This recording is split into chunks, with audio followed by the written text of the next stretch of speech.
Spiders, scorpions, and millipedes. Those are just a few of the creepy crawlers one man is taking on the road. We'll introduce you to Jungle Jim and his critters next.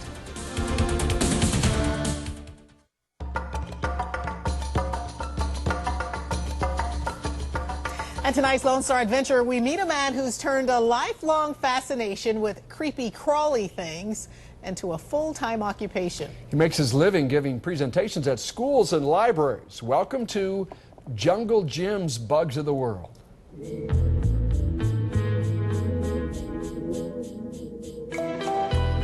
This spider is venomous. You wouldn't want to get bit by it. If it creeps or crawls. And see it biting the tongs? It's be like a snake bite. If it bites or stings. This is the blue-legged centipede. It's considered the most aggressive centipede in the world. And it's venomous. Very venomous. Jim Klinger probably has it. This is the largest scorpion species in the world. They attain a length of 6 inches. The bigger the species, the better the show and tell. It's how Jungle Jim makes his living. You know, I have the largest spider in the world, largest species of spider in the world, largest centipede, millipede, scorpion, and I have the largest species in the U.S., so they get to see both. For 20 years, he was a regional sales manager, but a collecting passion that began in childhood had a bug net, and if it moved, I chased it and caught it. Led him in a new direction. Got back into it 4 years ago, started collecting just for fun. Some school teachers that live down the street and our librarian said, you should show that to our children, and I did, and all of a sudden it's turned into a business. It's full-time. Jungle Jim does presentations at schools from fall to spring, at libraries during the summer. Anything from the United States I've collected myself. Most of my collecting is done at night because most of these are active at night. Here's one. Hey, I found one. There's a garden spider, you guys. That thing's huge!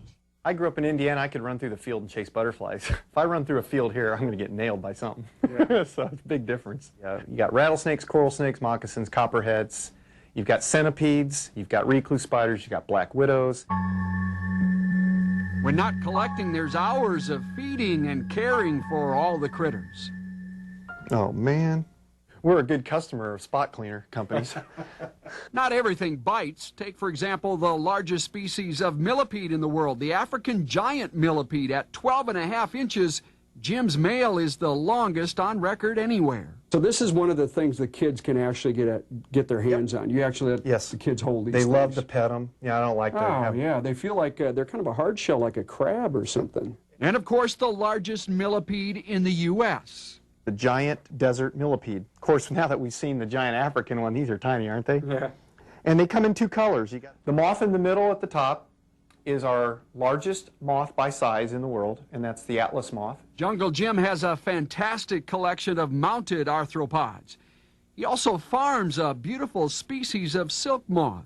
You actually raise these moths. Yes. So you're like a moth farmer there. Yeah, I'm a moth farmer. Here's a sample of some eggs that moth laid. They're going to hatch in 7 days. She'll lay up to 200. Here's some caterpillars I've been raising of the same species that are almost 4 weeks old to get to 3.5 inches and make cocoons like this. And they'll overwinter in these cocoons and hatch next spring. The life cycle of moths and butterflies, crabs and crawfish, walking sticks and praying mantis, sharing our world but invisible to most of us. You'd be surprised, Richard, how many kids have never seen a praying mantis, have never seen a giant millipede, have never seen a crawfish. The questions are great. I mean, you know, where did you get that? How long will it live? Where can I find one? Children are fascinated by this.